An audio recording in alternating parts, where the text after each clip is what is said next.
वसुदेवसुतं देवं कंसचाणूरमर्दनं देवकी परमानंदं कृष्णं वंदे जगद्गुरु। गुरु ब्रह्मा गुरु विष्णु गुरुदेवो महेश्वरा, गुरु साक्षात् परब्रह्मा तस्मै श्री गुरुवे नमः। योग दर्शन 6 वैदिक दर्शनों में से एक बहुत ही महत्व का जो दर्शन है वो है योग दर्शन, जिसमें सूत्रों के द्वारा योग साधना के बारे में बताया गया है। ये जो प्रयोगात्मक योग दर्शन है, हमने देखा कि सांख्य दर्शन जो है वो थियोरेटिकल है, उसको वास्तविकता में कैसे बदलना है, ये योग दर्शन है। आज योग का बहुत ही प्रसार हुआ है, प्रचार हुआ है।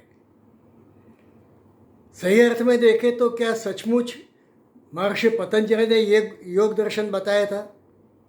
आज जो योग योग योग हो रहा है, इसमें एक व्यापारिक बुद्धि आ गई है, वृत्ति आ गई है। योग के द्वारा धन कमाना, और ऐसे देखो तो इतने सारे योगासन है, देखने के बाद ऐसे होता है ये योग नहीं है, ये जिम्नेशियम है। मैं टीका नहीं करता हूँ, वो भी अच्छा है, पर ये योग दर्शन नहीं है। योग का अर्थ क्या है? भगवद गीता में योग के बारे में बहुत सारी व्याख्याएं दी गई हैं। समस्तम योग उच्यते, यहाँ योग का अर्थ भिन्न है। तस्मात् योगी भव अर्जुन, अर्जुन आप योगी बन जाओ, ऐसे 6ठे अध्याय में भगवान ने कहा। तो इसका अर्थ क्या हुआ कि पाँव पे पाँव चढ़ाना है और योगासन करने हैं? योग का अर्थ देखना पड़ेगा और इसके बारे में समझना पड़ेगा कि कैसे कर सकते हैं योग। योग शब्द जो है ये युज धातु में से आया है। युज समाधौ, युज का अर्थ है जोड़ना, किसी के साथ जुड़ जाना, इसका नाम है योग। योगस्थ कुरु कर्माणि संगम त्यक्त्वा धनंजय, सिद्धयो सिद्धियो समो भूत्वा समत्वं योग उच्यते। ये दूसरे अध्याय में भगवान ने योग दर्शन के बारे में उसकी शुरुआत की है।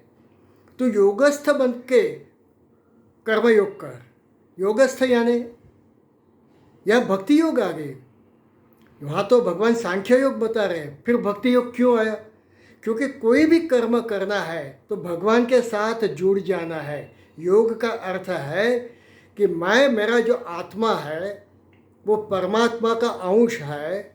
ये जो शरीर दिया है उसके साथ मेरा संबंध नहीं है, ये तो मुझे एक इंस्ट्रूमेंट दिया गया है। ये जो पूरा विश्व है, जो प्रकृति है, हमने प्रकृति और पुरुष के बारे में जो बातें की, तो ये प्रतिदिन बदलता रहता है, प्रति क्षण। शरीर में भी चेंजेस होते रहते हैं प्रति क्षण, और ये विश्व में भी चेंजेस होते रहते हैं। इसके साथ मेरा संबंध नहीं है। मैं तो स्वयं आत्मा हूँ, सच्चिदानंद स्वरूप हूँ। तो मेरा परमात्मा के साथ जो जोड़ने का जो उसकी जो क्रिया है उसको योग कहा गया है। तो योग का अर्थ है कि मैं परमात्मा के साथ अपने आप को जोड़ दूँ। और हमने पिछले बार जो बात की, यत्र उपरमते चित्तम निरुद्धम योग सेवया, यत्र चैव आत्मना आत्मनं पश्यन् आत्मनि तुष्यति। ये जो सविकल्प समाधि और निर्विकल्प समाधि के बारे में जो बातें की हमने, तो निर्विकल्प समाधि में ऐसे होता है कि साधक, साधना और साध्य, उसमें धीरे धीरे साधक छूट जाता है, यानी मैं छूट जाता हूँ। फिर रहता है सिर्फ साधना। इसका अर्थ है मैं जो कॉन्सेंट्रेशन करता हूँ, मेडिटेशन जिसको कहते हैं, जो मैं ध्यान धरता हूँ, वो एक साधना, वो एक क्रिया ही रहती है। और सामने रहता है साध्य। और आहिस्ता आहिस्ता ऐसी स्थिति आती है कि साधना भी नहीं रहती और मेरा आत्मा परमात्मा के साथ जुड़ जाता है। तो मैंने तुकाराम का एक अभंग भी आपको बताया था कि गोड़ पणे जैसा गुड़त तैसा देव हो तो सकल, आता भजो कोणे परी देव सौभाग्य अंतरे। यहाँ तुकाराम ने एक और चीज़ बताई, मैं पहले अपने मरण तो सोहरा अनुपमा, मैंने अपना मरण खुद ने देखा। मेरा मरण हो गया, मेरा मरण हो गया इसका अर्थ मृत्यु हो गया ऐसे नहीं। मैंने अपने आप को, मेरा मेरा कोई अस्तित्व ही नहीं रहा है, मैं ईश्वर के साथ जुड़ गया हूँ। तो सोहरा अनुपम, वो जो प्रसंग है, वो जो समारंभ है अनुपम है, क्योंकि मैं अब ईश्वर के साथ जुड़ गया, उसको कहते हैं योग। अब यहाँ एक प्रश्न आता है, अथ योगानुशासनम, अथ से शुरुआत किया, और दूसरा जो सूत्र महर्षि ने दिया है, योगश्चित्तवृत्ति निरोध, चित्त का वृत्ति का जो निरोध करना, चित्त को हटा देना, उसको योग कहा गया है। अब ऐसे है कि यत पिंडे तद ब्रह्मांडे, जो ब्रह्मांड में वही पिंड में है। मैं वो समष्टि का एक अंश हूँ, जो समष्टि में है वो मेरे में है, जो ब्रह्मांड में है, जो ब्रह्म तत्व में है वो मेरे में है। यत पिंडे तद ब्रह्मांडे। अब प्रश्न ये आता है कि यदि ये सत्य है तो जब तक मनुष्य जीवित है, जब तक मनुष्य जीवित है तब वो इंद्रियों से और उसके विषयों से मुक्त नहीं हो सकता है। इंद्रियों के कारण उसका मन जो है, उसका ध्यान जो है, वो सतत विषयों में रहता है। जैसे हमने मिठाई देखी, मिठाई देखने के साथ ही हमें खाने की इच्छा होती है, हमारी जो रसनेंद्रिय है वो एक्टिव हो जाती है, उसको वो खाने की इच्छा हो जाती है। तो मिठाई विषय है और रसनेंद्रिय इंद्रिय है। हम कोई चीज़ को देखते हैं तो ध्यान उस तरफ जाता है, तो वो वस्तु जो है वो विषय है, और चक्षु ये इंद्रिय है। इसी तरीके से कान है, इसी तरीके से त्वचा है, घ्राणेंद्रिय है, अच्छी सुगंध आती है तो मन उस तरफ जाता है। तो हम इसमें से ध्यान को कैसे हटाएं? इंद्रियां तो बहुत ही सशक्त होती है, और तीसरे अध्याय में इसकी चर्चा हुई है, जो अभी हम इसके बारे में मैं नहीं बताता हूँ। पर ये इंद्रियों को वश में रखना अतिशय कठिन है, तो कैसे करें? और योग साधना तो करनी, ईश्वर के साथ जुड़ना तो है हमें। तो एक चीज़ एक है कि चक्षु पश्यति रूपाणि मनसा न तो चक्षुषा। इसका अर्थ मैं बताता हूँ कि चक्षु वस्तु को देखता है, चक्षु पश्यति रूपाणि, रूप को देखता है, वस्तु को देखता है, आकार को देखता है, चीज़ को देखता है। कब? मनसा, मन के कारण, मन के सानिध्य में, मन की सहायता से चक्षु वस्तु को देखता है, न तो चक्षुषा। स्वयं चक्षु देख नहीं सकते। उदाहरणार्थ, यदि आपका मन अभी यहाँ पर नहीं है तो आप मेरा वीडियो देखते हुए भी नहीं देखेंगे। इतना ही नहीं, ये सभी इंद्रिय के बारे में है कि मन का सहाय चाहिए। यदि मन शून्य हो गया, मन शून्य हो गया, मन वहाँ पर नहीं है, तो आप सुनोगे भी नहीं, आपकी त्वचा को स्पर्शेंद्रिय भी नहीं रहेगी, आपको घ्राणेंद्रिय भी नहीं रहेगी। तो मन का सहाय होना अत्यंत आवश्यक है।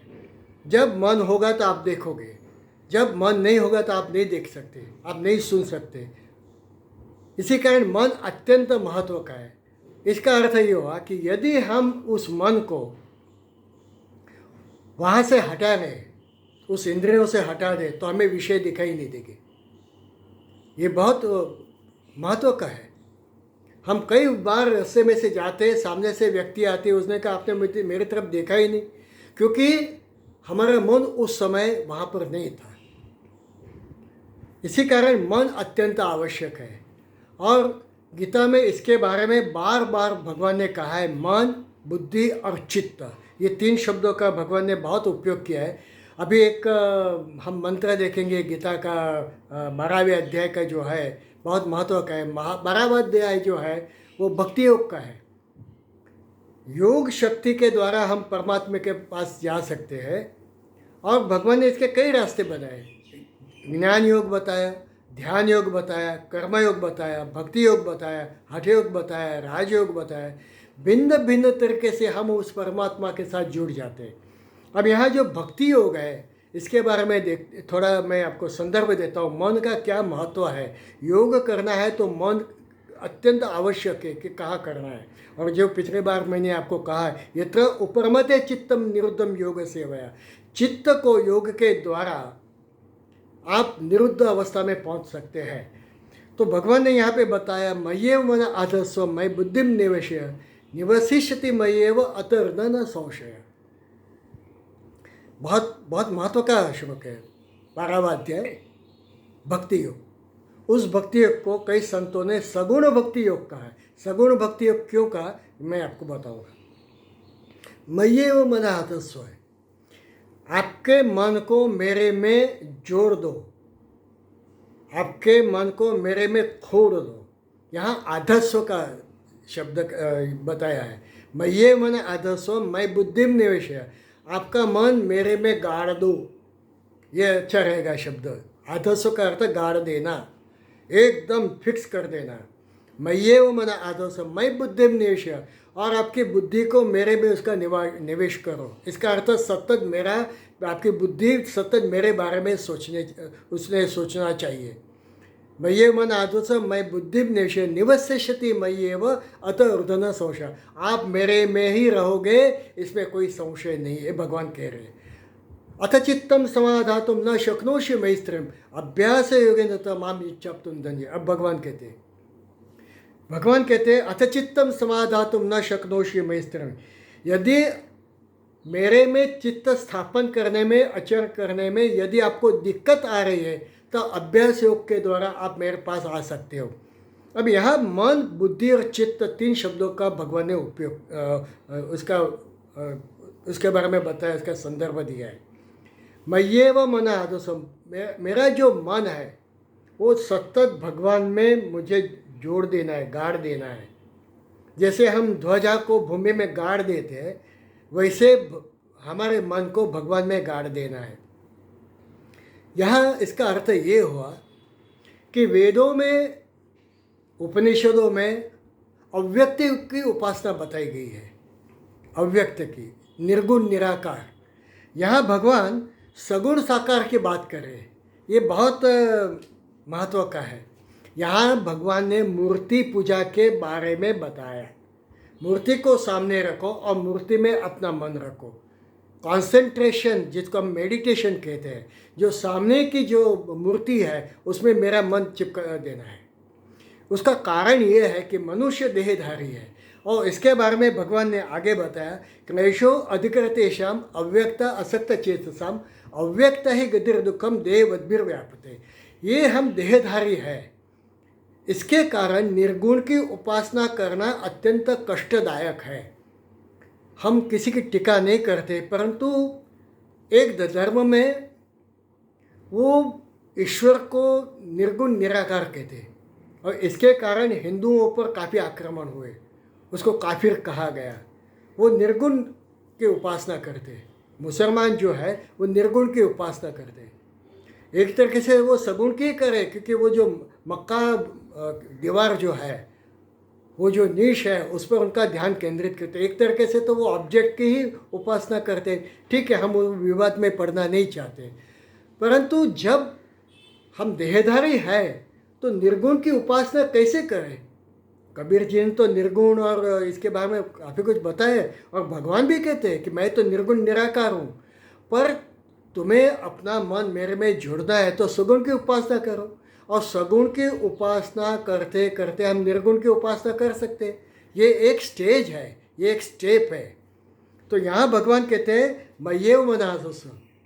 एक बार मूर्ति को देखा तो मूर्ति में आँख बंद करके हमारे मन को जोड़ देना है। जैसे हम गणपति की स्थापना करते हैं, ये जो गणेश उत्सव है, उस समय गणपति की मूर्ति आती है, उसको 1 दिन, 3 दिन, 7 दिन, 10 दिन रखते हैं। ये क्यों रखते हैं? और उसके बाद उसका पानी में विसर्जन किया जाता है। इसके पीछे एक भावना है, इसके पीछे एक साइंस है। साइंस ये है कि जब 10 दिन तक वो मूर्ति मेरे सामने रहती है तो मुझे कंसंट्रेशन करने में, मन को उस मूर्ति में आरोपण करने में, आदर्श करने में बहुत सहायता रहती है। और जब 10 दिन के बाद उस मूर्ति का मैं विसर्जन कर देता हूँ और फिर सारे सार मैं उसी मूर्ति को याद करता हूँ और मेरा मन उसमें जोड़ देता हूँ। देखिए, यह मूर्ति पूजा है। आज के मूर्ति पूजा की जो विडंबना हो रही है वो अत्यंत चिंतादायक है, दुखदायक है। भगवान ने कहीं नहीं लिखा है। हम इतने मूर्ति पूजा के पीछे पागल हो गए हैं, मूर्ति पूजा का महत्व समझते नहीं है, मंदिर का महत्व समझते नहीं है। सभी का मकान है तो भगवान का भी एक मकान होना चाहिए कि नहीं? इसी कारण मंदिर है, वेदों में मंदिर नहीं है। तो वहाँ जो मूर्ति है उस मूर्ति को मेरे हृदय में उसको समाना है और उस पर मुझे कंसंट्रेशन करना है। तो यहाँ भगवान कहता है मय्येव मन आधत्स्व, मैं बुद्धि में निवेश है, और मेरी जो बुद्धि है उसका निवेश भगवान में करना है कि सब कुछ जो है वो भगवान का है। ये बात बताई और बाद में कहा अथ चित्तम समाधातुम, यहाँ चित्त का है। यदि तेरा चित्त मेरे में समर्पित नहीं हो रहा है, जुड़ नहीं रहा है, तो अभ्यास करो, ऐसे बताया। यहाँ मेरा कहने का ये है कि मन, बुद्धि और चित्त क्या है? ये है तो अंतःकरण के ही भाग। मन, बुद्धि, चित्त और अहंकार, ये अंतःकरण के 4 भाग हैं। अब हम देखेंगे मन क्या है। मन सबके पास है, पर मन जो है वो अच्छे और बुरे इसका भेद नहीं कर सकता है। मन तो कहीं भी जा सकता है। मैं इसका एक उदाहरण भी बाद में देता हूँ, तुलसीदास का। बुद्धि क्या है? बुद्धि में विवेक शक्ति है, निरक्षर विवेक है। उसमें जो निर और क्षीर, दूध और पानी, ये दोनों को देखने में उसके पास ये जो सेपरेट करने में जो शक्ति है वो बुद्धि में है, वो मन में नहीं है। मन में विचार आए, बुद्धि देखती है कि ये विचार अच्छे या बुरे हैं। मन की इच्छा मैं खाऊं, बुद्धि कहेगी अच्छा है या बुरा है। ये बुद्धि का कार्य है। तो मन और बुद्धि ये सब होने चाहिए। मन के साथ साथ बुद्धि। अब बुद्धि के साथ चित्त, चित्त का अर्थ क्या हो? है सब एक ही, पर मैं उसमें जो डिविजन है उसकी बात कर रहा हूँ। चित्त क्या है?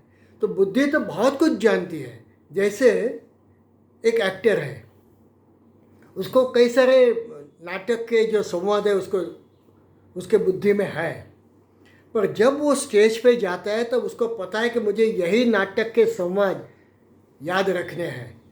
ये जो है बुद्धि का ये भाग, उसको कहते हैं चित्त। फिर वो किसी दूसरे नाटक के संवाद नहीं कहेगा वहाँ। यदि कहेगा कि भाई तेरा चित्त कहाँ है, हम कहते हैं, बात करते हैं ऐसे। जब कोई बात करता है ठीक तरह से बात नहीं, हम कहेंगे भाई तेरा चित्त कहाँ है, तेरा ध्यान कहाँ है। तो ये जो 3 चीज़ें हैं, मन, बुद्धि और चित्त, ये सब भगवान में एकत्रित करने हैं। मन से ये जो धारणा होती है, धारणा के बाद ध्यान आता है और ध्यान के बाद चित्त की अवस्था आती है। इसी वास्ते भगवान ने जो 6ठे अध्याय में जो ये 21वां श्लोक भगवान ने बताया कि यत्र उपरमते चित्तम निरुद्धम योग सेवया, तब वो हमारी निर्विकल्प समाधि हो जाती है। एक बार ऐसे हुआ कि तुलसीदास जी ने हनुमान को बताया, ये शायद आप सबको पता होगा ये प्रसंग। उसने कहा कि आप तो भगवान राम के साथ है, तो मुझे भगवान राम जी का दर्शन कराओ आप। Why don't you use your good offices, मुझे क्यों भगवान के पास उनका दर्शन नहीं कराते। अब बुद्धिमान अति गुणी चातुर, ये जो हनुमान चालीसा में बताया है, तो हनुमान जी तो बहुत ही चतुर थे। उन्होंने क्या कहा, उन्होंने साईं को कहा कि आओ मेरे साथ। वो गए, भगवान कृष्ण के मंदिर में गए और वहाँ जाके उन्होंने मूर्ति को नमस्कार किया और तुलसीदास को कहा कि आप नमस्कार करो। तुलसीदास जी ने कहा कि तुलसी तभी शीश झुकाई, मुरली छोड़ धनुष्य दिखाई। आप इसको बताओ कि मुरली को छोड़ दे और धनुष्य को अपनाए तो मैं नमस्कार करूँगा। उसके बाद उन्होंने नमस्कार किया उस मूर्ति को। तो हनुमान जी ने पूछा क्यों साईं, आपने अभी क्यों नमस्कार किया? तो तुलसीदास जी ने जवाब दिया, झांकी रही भावना जैसी, प्रभु मूर्त देखे तीन जैसी। जैसी आपकी भावना होती है वैसी वो मूर्ति दिखती है। तो यहाँ चित्त, मन, बुद्धि ये बहुत ही महत्व की चीज़ है और गीता में बार बार इसके बारे में बताया है। और इसकी एक ये भी भगवान ने उसका जो एक हायरार्की है वो भी भगवान ने तीसरा अध्याय में बताया। इसका ज़्यादा हम डिस्कशन नहीं करेंगे। इंद्रियाणि पराण्याहु इंद्रियभेदे परम मनः मनसस्तु परा बुद्धि यो बुद्धे परतस्तु स एवं बुद्धे परं बुद्ध्वा संस्ततभ्य आत्मना आत्मना जय शत्रु महाबाहो काम रूपम दुरासदम। ये तीसरे अध्याय का 42-43 नंबर का जो श्लोक है। और ये ऐसे देखें तो कठोपनिषद के में इसके बारे में बताया है। इंद्रियाणि पराण्याहु, ये शरीर से इंद्रियां पर है, सुपीरियर है। इंद्रियाणि पराण्य, इंद्रिय भी परम मन, और इंद्रिय से मन ये श्रेष्ठ है। तो इंद्रियों को खींचते हुए वो बचा सकता है, उसको मन उसको डाइवर्ट कर सकता है। मनसस्तु पराबुद्धि, और मन से पराबुद्धि है। यो बुद्धि परतस्तु स, और बुद्धि से श्रेष्ठ वो आत्म तत्व है। तो यहाँ बुद्धि के एक हायरार्की यहाँ पे भगवान ने जो बताई है, तो इसके बारे में हमने देखा कि मय्येव मनः स्व मयि बुद्धिं निवेश्य निवसिष्यति मय्येव अतोर्धन संशय। ये बात बताने के बाद ये हम देखेंगे कि ये जो तीसरे छठे अध्याय में मैंने बताया, ये जो योग का क्रिया है, इसके बाद अब है कि यत्र उपरमते चित्तं निरुद्धं योग सेवा यत्र चैव आत्मना आत्मनं पश्यन् आत्मनं तुष्यति। ये क्यों करना है? सुखम आत्यंतिक यद बुद्धिग्राह्यं यतेन्द्रिय वेत्ति यत्र न चैवायं स्थिर चरति तत्वतः।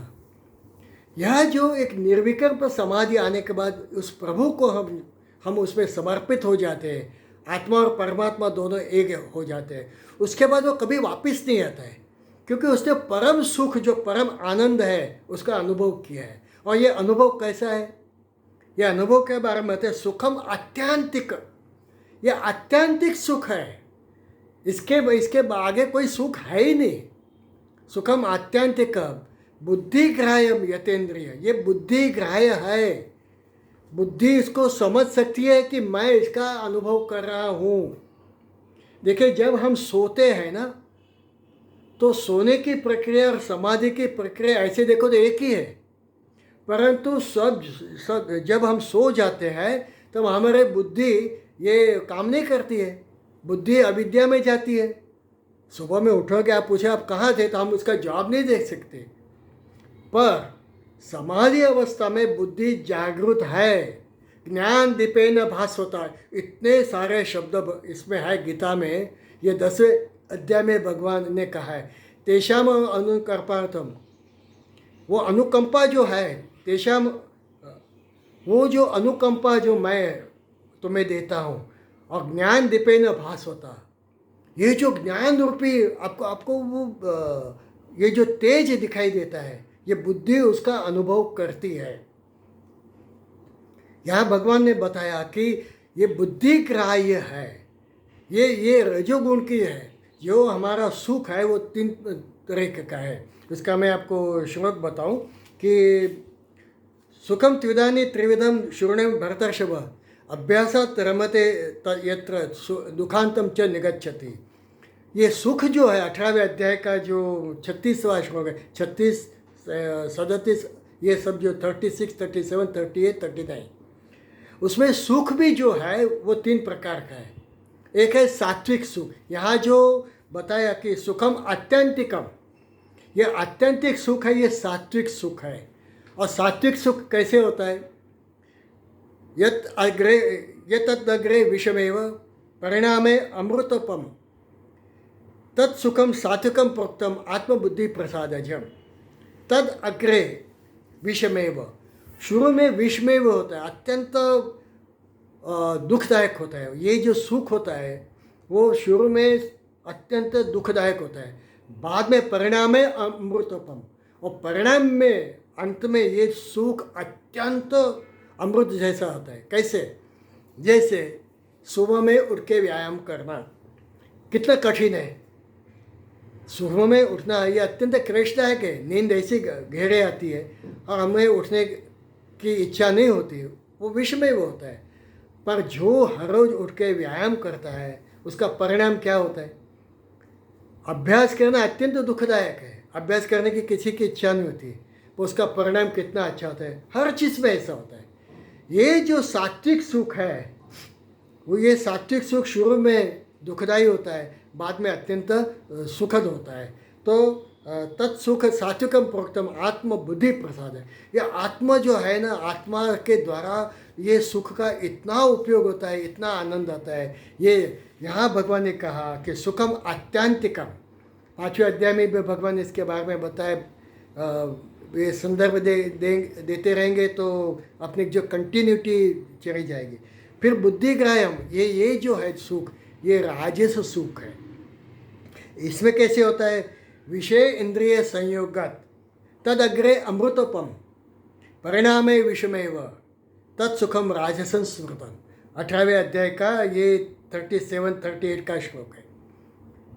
विषय का इंद्रियों के साथ जब संयोग हो जाता है तो अत्यंत सुख आता है।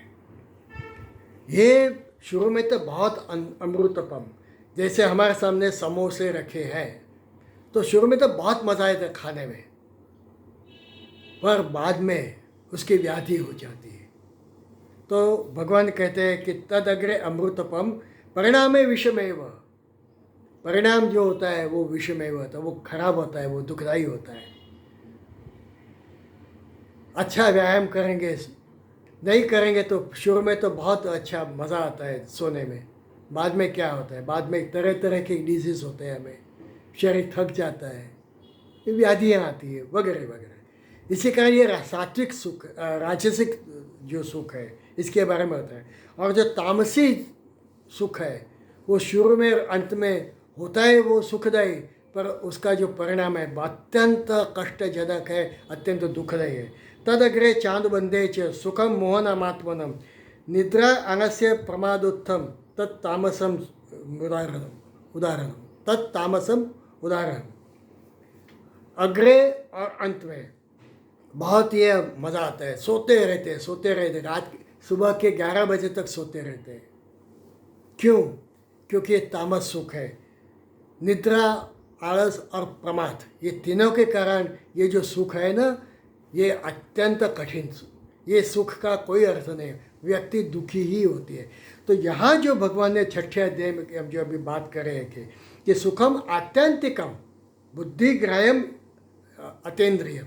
ये बुद्धिग्राह्य, ये अतेंद्रिय, इंद्रियों से भी, इसका इंद्रिय के द्वारा ये सुख का अनुभव हो ही नहीं सकता है। न तो चक्षु के द्वारा, न तो कर्ण के द्वारा, न तो नाक के द्वारा ये सुख का अनुभव हो ही नहीं सकता है। ये सिर्फ चित्त के द्वारा, आत्मा के द्वारा ही ये जो सुख है, परमात्मा के साथ जब हम जुड़ जाते हैं तब ये हमारा जो एक आनंद है वो इंद्रियातीत है, इंद्रियों के द्वारा नहीं। इसी कारण आप इंद्रियों पर अपना प्रभुत्व रखो, आप मेरे पास आ जाओ। ये बात भगवान बात कहते हैं। और भगवान कहते हैं तम विद्यात दुख संयोग वियोगम योग संगीतम तद निश्चय न योक्तव्यो योग निर्विण चेतसा। अर्जुन, ये जो तम विद्यात दुख संयोग वियोग तद विद्यात दुख संयोग वियोगम योग संगीतम, दिस इज डिफाइंड एज योग संगीतम। योग की व्याख्या भगवान ने यहाँ पे दी है। क्या है? तम विद्यात दुख संयोग वियोग। दुख संयोग का वियोग करना ये योग है। अब ये कितना कठिन है समझ में, पर मैं आपको बता दूँ तो एकदम समझ में आ जाए। दुख का संयोग का वियोग करना। दुख का संयोग कहाँ होता है? दुख का संयोग सिर्फ शरीर में होता है। जब तक शरीर है तब तक दुख होगा। दुख का संयोग सिर्फ शरीर में है, तो उसका वियोग करना, ये बहुत अलंकारिक भाषा भगवान ने बताई। जब हम शरीर के साथ अपना संबंध छोड़ देते हैं तब योग हो गया। तम विद्यात दुख संयोगम वियोगम योग संगीतम, दिस इज डिफाइन एज योग। जब मैं अपना संबंध शरीर के साथ छोड़ देता हूँ तब वो योग हो जाता है। तब मैं जब मैं समाधि में जाता हूँ, निर्विकल्प समाधि हो जाती है। सविकल्प समाधि में उपराम हो जाता है, निर्विकल्प समाधि निरुद्ध से हो जाती है। ये जो सविकल्प समाधि है, उसमें से में बहुत सारी सिद्धियां प्राप्त होती है, चमत्कारिक सिद्धियां प्राप्त होती है। आपको मैं कुछ अनुभव बताऊं, कुछ बातें बताऊं, विश्वास नहीं होगा आपको। ये सविकल्प समाधि से कई सारी सिद्धियां आती है और निर्विकल्प समाधि से भी आती है। ठाकुर रामकृष्ण परमहंस इन्होंने विवेकानंद को बताया कि मेरे पास सब सिद्धियां हैं, ये मैं सिद्धि तुम्हें देता हूँ, तुम्हें चाहिए? विवेकानंद ने एक शब्द में उनको पूछा, क्या इससे भगवान की प्राप्ति होगी मुझे? ठाकुर जी ने कहा, नहीं, इससे भगवान की प्राप्ति नहीं होगी। इतना ही नहीं, ये सिद्धियां तेरे पास आने के बाद शायद तू भगवान के पास जाएगा ही नहीं। तो विवेकानंद ने कहा, तो मुझे ऐसी सिद्धियां नहीं चाहिए। सविकल्प समाधि के बाद कहा जाता है कि मनुष्य हवा में उड़ सकता है, उसमें शक्तियाँ आती है, किसी को पत्थर बना सकता है, किसी को सोना बना सकता है। ये जो सिद्धि आती है, कहा जाता है, मेरा अनुभव नहीं, ये से मैंने पढ़ा, मैं आपको बता रहा हूँ। और निर्विकल्प समाधि में तो वो प्रभु का हो जाता है। और ठाकुर जी बार बार निर्विकल्प समाधि में जाते थे और वे कई दिनों के बाद फिर से वो आते थे। इसी कारण कहा गया है, उन्होंने कभी नहीं कहा कि मैं निर्विकल्प समाधि में जाता हूँ, मेरा प्रभु के साथ संबंध हो गया। क्योंकि मैंने जो आपको कहा था कि विज्ञातम अजानता अविज्ञानम भी जानता, जिसने देखा है वो कभी नहीं कहेगा कि मैंने भगवान को देखा है, और जो कहता है मैंने देखा है, उसने देखा नहीं होता है। कंडवर विंडिवरा विंडिवरा कंडिवरा, ऐसे दक्षिण भारतीय भाषा में कहा गया है। जो कहते हैं मैंने भगवान को देखा है, उसने देखा नहीं होता है। इसी कारण हम कई ऐसे कथित महापुरुषों के पीछे जाते हैं कि उसने भगवान को देखा है, अपने आप को भगवान कहते हैं। ये भगवान नहीं है। यहाँ भगवान कहते हैं, तम विद्या तो दुख संयोग वियोगम योग न सग्नितम, शरीर में से अपना मन को निकाल दो। रामकृष्ण परमहंस को कैंसर हो गया था, गले का कैंसर था, खा नहीं सकते थे, उनको कोई व्याधि नहीं होती। विवेकानंद ने उनके शिष्य ने पूछा, तुरायानंद आदि ने, ये कैसे सहन कर सकते हैं आप? कहते हैं मैंने अपना जो मन है ना, वो शरीर में से निकाल दिया, तो मुझे उसकी कोई व्याधि होती नहीं है। मैं एक छोटा सा उदाहरण बताऊँ कि यदि डॉक्टर आपको इंजेक्शन दे रहा है, आप अपना मन हटा दो, किसी मूर्ति पे केंद्रित करो, आपको समझ में नहीं आएगा डॉक्टर ने कब आपको इंजेक्शन दिया। शरीर के साथ संबंध छोड़ दो, और इसी को भगवान कहते स निश्चय न युक्तो, आप अवश्य उसको करो, योग निर्विण चेतसा। आप बिना उकसाए निश्चय पूर्वक ये योग साधना करो। ये अर्जुन को भगवान बता रहे हैं। अत्यंत महत्व का ये जो चीज़ें हैं, इसको कहते हैं योग साधना।